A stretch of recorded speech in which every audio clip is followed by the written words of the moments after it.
Hey, how are you? I am Chris Robin, aka at Detroit Beastie, here with Fantasy Six Pack to talk about Monday Night Football. The Cleveland Browns go out west to battle the Denver Broncos. Kickoff is at 8:15 p.m. As of right now, the over/under sits around 42 points right then and there. And when we look at this thing, there's a lot of moving parts here, right? Cleveland 3-8. AFC North, they're dead last, nowhere to go really there. 3-8, you're already kind of toast. But when you look at the Denver Broncos in the AFC West, they're in third place. The Chargers are ahead of them because the Chargers have already played their game. They're 8-5. So Denver, they're currently, even without tonight's game, they're in the third and last wild card spot in the AFC. So Denver keeps winning. They're going to be okay. Denver and the Chargers, same division. You can't get away from them GD Kansas City Chiefs, who won Friday. They beat the Raiders, send the Raiders back into the basement of the division. But hey, all is well that ends well, right? Actually, we don't know how the playoffs are going to end, but I digress. Let's talk about this game, Cleveland, Denver. But before I do, I already look like a fool. Talk about the game, but let's go back. You know what I'm going to say. Get to the website, fantasy6pack.net, or find them on Twitter at fantasy6pack. Look around, see what's best for you. If you're rolling in the playoffs, more than likely you already know if you're going to win or lose Week 13's matchup. This is the last game of the week here. But once you get eliminated, I wish you the best. I hope you win millions of dollars in championships and all of that in your seasonal and dynasty formats. But once you're out, once you're done, get to the website and go into the Discord. Pay up for the premium channels. There's so much lovely goodness there. NHL DFS, NBA DFS, which has a special place in my heart. And of course, NFL DFS, the sports betting channel. All the conversations and shared ideas that are going on over there are realistically, they're indispensable as the word goes. But now let's get back to this game. We're going to be about 8 minutes or so because in this game, I have about 6 players, I guess. Let me count this on FanDuel. 1, 2, 3. You need about 6 players. So to me, it's pretty cut and dry. So why bother with Troy Franklin? Why bother with Jerome Ford? Although I just did by saying their name, but their price tags. We don't need in projections for everybody. Let's start with the quarterbacks, right? When you look at Jameis Winston, he's coming and filled in valiantly for the Cleveland Browns tonight in Denver, 4th overall against opposing quarterbacks. Winston, 23 to 24 completions, around 250 yards.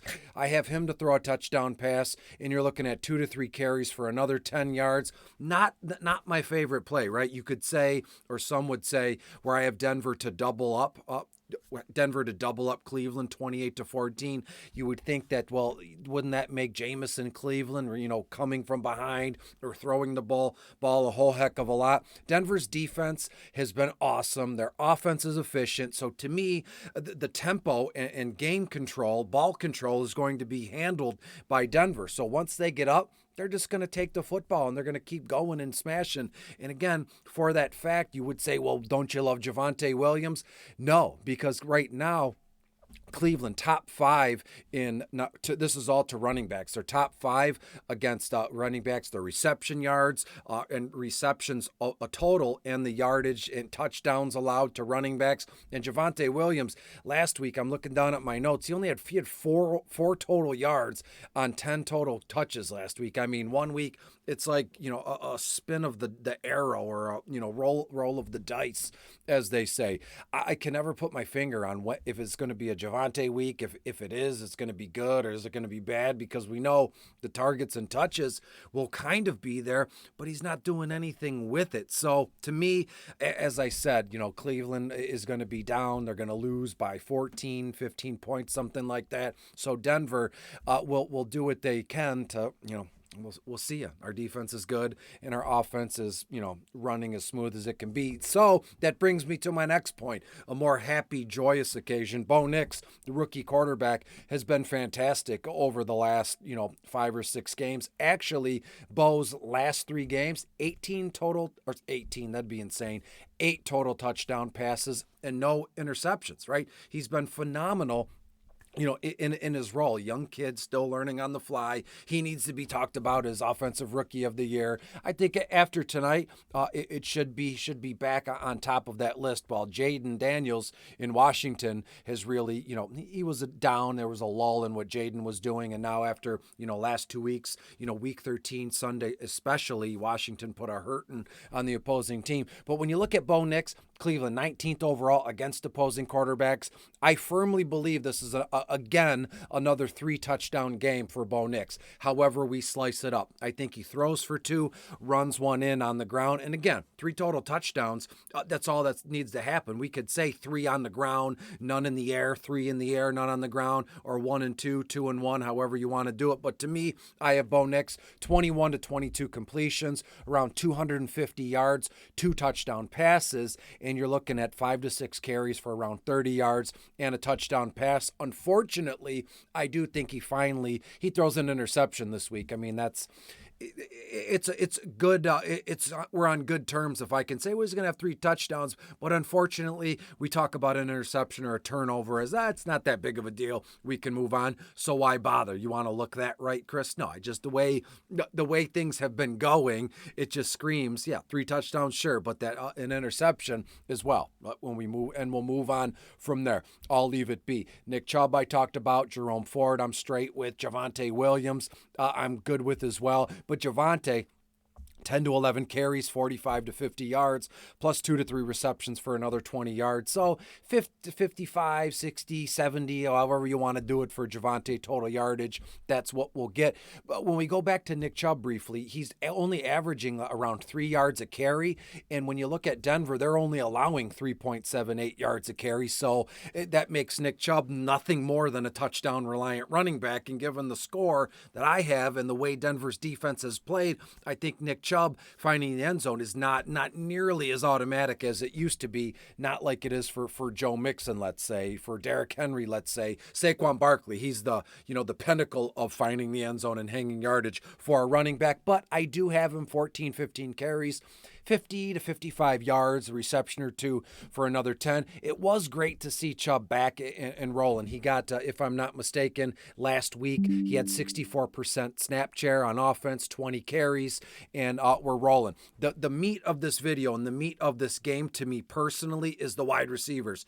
I'm hammering Jerry Jeudy, Elijah Moore, and Cortland Sutton. That's my 1, 2, 3, and we'll reverse it. MVP Captain Flex. You know how I roll when it comes to that. Jerry Jeudy, 8-9 targets, 5 to 6 receptions, 70 yards. He will score a touchdown. It's only right. And get Denver 3rd overall against opposing wide receivers. So yes, Denver's defense has been great, but there will be holes. And sometimes, talent wins out, right? Again, Denver will win the game, but that doesn't mean Cleveland can't find the end zone once or twice as I project. So give me Jerry Jeudy to find the end zone once as one of my more favorite MVP captains in the race of things. Jerry is probably a 3rd overall. I got Bo Nix as my fave, and then Jerry Jeudy, or actually Bo Nix, Cortland Sutton, is number 2, and then Jeudy would be 3rd there. When we go down to Elijah Moore, because Cedric Tillman is out, he's not playing, and there is a whole lot of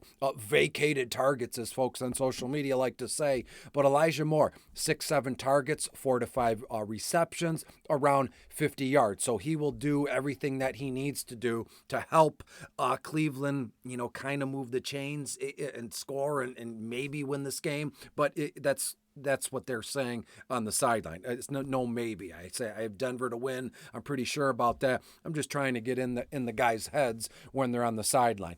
Actually, I made that up. I'm just trying to take back what I said in a way. When we look at Cortland Sutton, he's what we want to do tonight in terms of wide receivers. Cleveland 25th overall against opposing wide receivers, 8-9 targets, 5 to 6 receptions, 70 to 75 yards. He'll score a touchdown as well. Lock him in for a touchdown reception. Lock in Jerry Jeudy for a touchdown reception. And when you look at the Cleveland Browns, they're vulnerable to big plays. They're 4th overall in yardage allowed to wide receivers, and they're in the bottom 10 in terms of reception yardage and touchdowns allowed to wide receivers. Cortland Sutton scoring a touchdown is a sure thing as I can ever, I don't want to be rude or crass, but it's a sure thing. Just take it as that, and we can move on. Marvin Mims, I have him in the mix a little bit to not to do a ton of damage, but if you need a little bit of celery, not the vegetable, salary with a SALARY, salary relief, not celery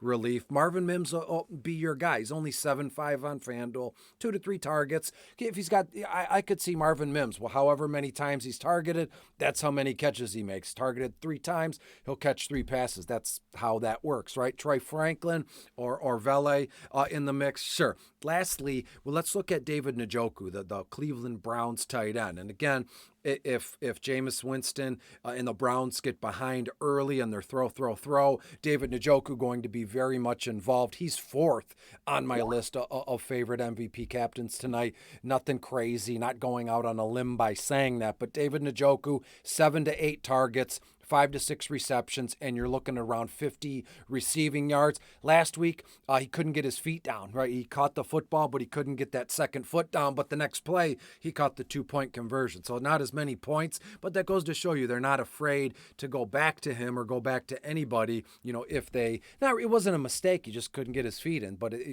he's going to be, ousted and on the bench. There goes that. No, that's not realistically how football goes. And when we look at the DSTs, give me the Denver Broncos. I have them 3 to 4 sacks, an interception, maybe 2. Jameis will throw 1 for sure, maybe 2. Not wishing that on anything. You want to see everybody have success. But to me, give me the Denver Broncos to win this one at home, 28-14 to go to 8-5, and boom, they and the Chargers are tied right there for the wild card spot. And I will see you again for Thursday Night Football. The Green Bay Packers come to Detroit to battle the Lions. That'll be a good one. Be good, be safe. Denver Broncos win this one 28-14. Take Denver minus 10.5 points. That'd be a cool little, alternate line. I'll talk to you later. Bye-bye.